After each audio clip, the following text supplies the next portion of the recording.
I'm Robert Lefevre, I'm the director of the Promise Recovery Centre. What we're hoping to do with these short clips is to help people to understand the nature of addiction and what can be done about it. We'll start with, can others cure us from our addiction? There are three things that people try: love, education and punishment. We try to love someone out of their addiction, we try to educate, and we try to punish. They don't work. They do not work for appendicitis, they do not work for diabetes, and they do not work for addiction. And it's very difficult for people to hear that. It's difficult for us to hear it as addicts, because we believe that people should stop punishing us, they should understand us, they should love us, and they should, we should learn from clever people exactly what we have got to do, and then everything will be fine. So we believe in love, education and punishment. Our families believe in love, education and punishment. They particularly believe that they could love us out of recovery.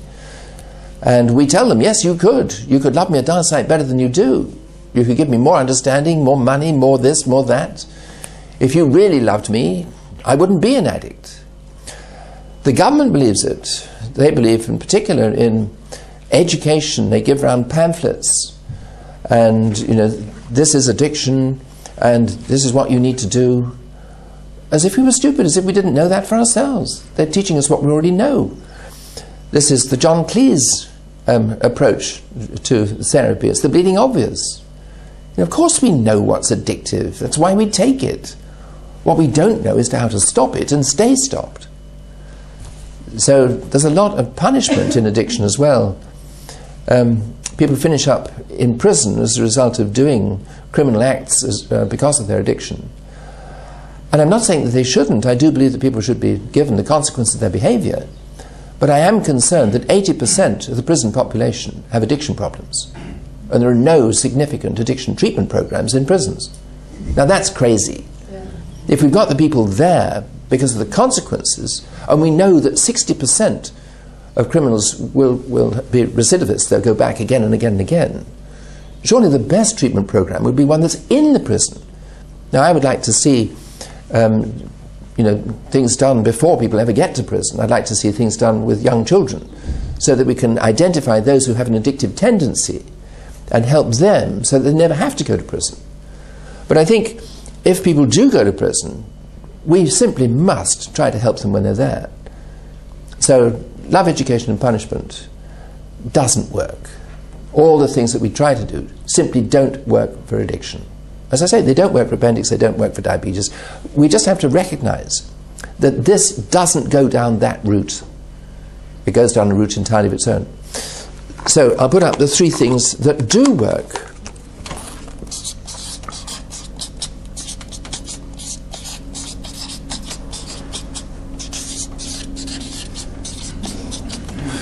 Love, education and punishment. The love that helps an addict to get better is not the love that we give to the addict, it's the love the addict gives to someone else. It is the process of being loving that is curative. When we take our minds off ourselves and reach out to help another addict, then we feel good. And it's that principle, that love, that actually helps people to get better. The education is not the education that people give on drugs or alcohol or whatever. We know that stuff. I mean, Plod goes into a school and says, we've got this is a bit of Moroccan black. Well, you think we don't know that? Do you think that the children don't know that? They've used more Moroccan black than he has. They know where to buy it. They know exactly what it came from. They know the difference between skunk and weed. It's crazy. Why are we telling them things they already know?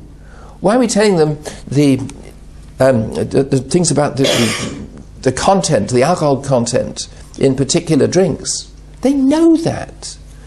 Why do we say bulimia isn't good for you? It'll rot your teeth. It'll cause you stomach problems. It'll go, They know that. That sort of education doesn't work. The education that does work is talking about addictive disease and recovery. When I was speaking at Harrow School last week, about 300 or 400 of the pupils there. I said, I'm not going to talk to you about drugs. You know about drugs. You know, I'm not going to dare to compete with you in your knowledge of that. I'm going to talk to you about addiction, because you don't know about that. I know about that. You don't. I know about how we get better, how you can identify people with addictive behavior, how you can help them out of that. That's my field. I do know about that. And that, I think, is helpful. That it's that type of education on addictive disease and recovery from it that I think is constructive. And the punishment that works is not the punishment that we give to somebody else. It's the punishment they give to themselves.